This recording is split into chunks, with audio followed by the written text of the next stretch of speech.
Assalomu alaykum hurmatli Digital Academy talabalari hamda obunachilar. Sizlar bilan yana ko'rishib turganimizdan bag'oyatda xursandmiz. Bugun o'rganadigan dasturlarimiz kompyuterlarga servis xizmat ko'rsatuvchi hamda bizni vaqtida ogohlantiruvchi dasturlar. Nimadan ogohlantiradi deysizmi?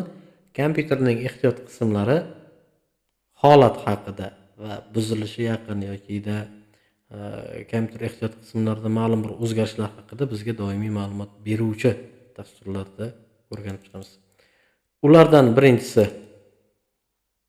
RAM Saver dasturi. Hozir o'rnatamiz ularni. Dasturlar RAM Saver professional dasturi. Далее установить. Готов. O'rnatildi. Pastga RAM Saver tushiramiz. Agarda rабочий, ya'ni ishchi stolimizda paydo bo'lsa shunchaki shuni suya bossak bo'ladi.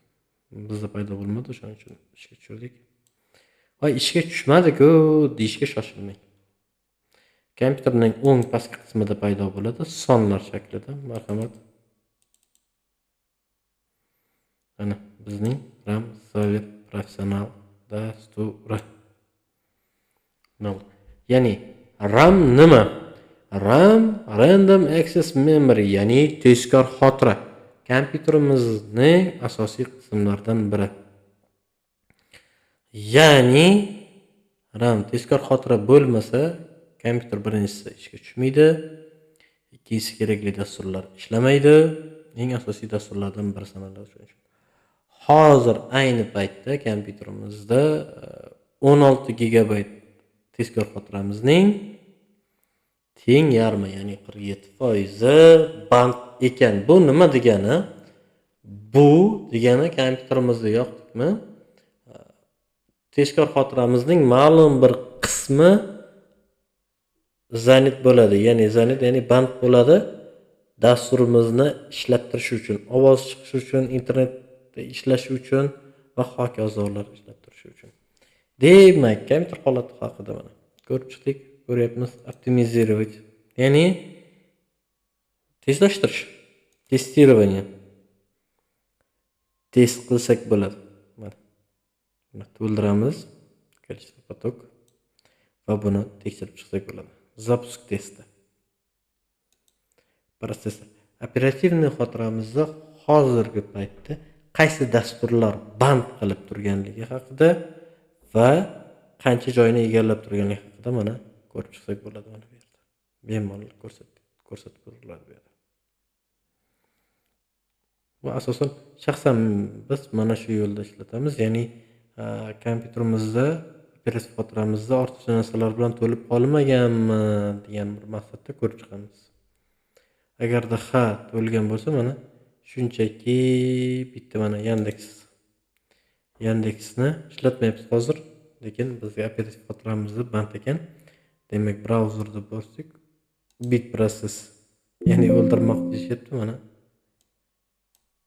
Ushbu dastur o'chdi deyapti, yana chiqdi. Mana endi to'liq o'chdi. Ba'zi bir dasturlar bittada o'chib ketmaydi. Demak, bu RAM Saver, ya'ni nomi ham aytib turibdi. Random Access Memory Saver, ya'ni Saver saqlash ma'nosini bildiradi. Endi navbatdagi dasturimiz hard disklarimizga. Bu narsa asosan hard disklarimizga yordam beradi. Hard disk Sentinel o'rnatilish uslubi haqida batafsil qilolmadik, lekin o'rnatish uslubi bir xil. O'sha zaruriy dasturlardan topdik va o'rnatib oldik. Va mana bu yerda biz o'zimiz salpasroq ko'chiramiz, mana bu yerda bemalol ko'rishimiz mumkin bo'ladi. Demak, biz ahamiyat beradigan narsa nima? Mana bizning kompyuterimizda ikkita SSD M2 turibdi. Bitta 256 GB-lisi va 512 GB-lisi. Va ikkalasini xotirasi haqida biz onlayn, ya'ni tezkor rejimda ko'rib tura olamiz. Birinchi diskimiz bizda operativ xotiramiz tez ishlashi 100% ga teng ekan, здоровье ya'ni sog'lig'i 92% ekan. E'tibor beradigan bo'lsak, 3 ta rangda belgilab qo'yishgan, ya'ni qizil, sariq va yashil. Mana bu past tepadagi ko'rsatkichimiz agarda kamayadigan bo'lsa 60-70% gacha uni tuzatsak bo'ladi, ya'ni davolasak bo'ladi. Aksincha sog'lig'i, ya'ni mana bu здоровьеsi 60-70% dan kamaydimi, demak bu bizga belgi beryapti. Yaqinda butunlay ishdan chiqaman degan narsani. O'sha holatda biz qo'shimcha boshqa SSD'larda, tashqi xotiralarda olib kelib, ichidagi ma'lumotlarimizni Google disklarga yoki tashqi xotiralarga joylashtirib qo'yishimiz ma'qul bo'ladi. Demak, ikkinchi diskimizni ko'rib chiqdik.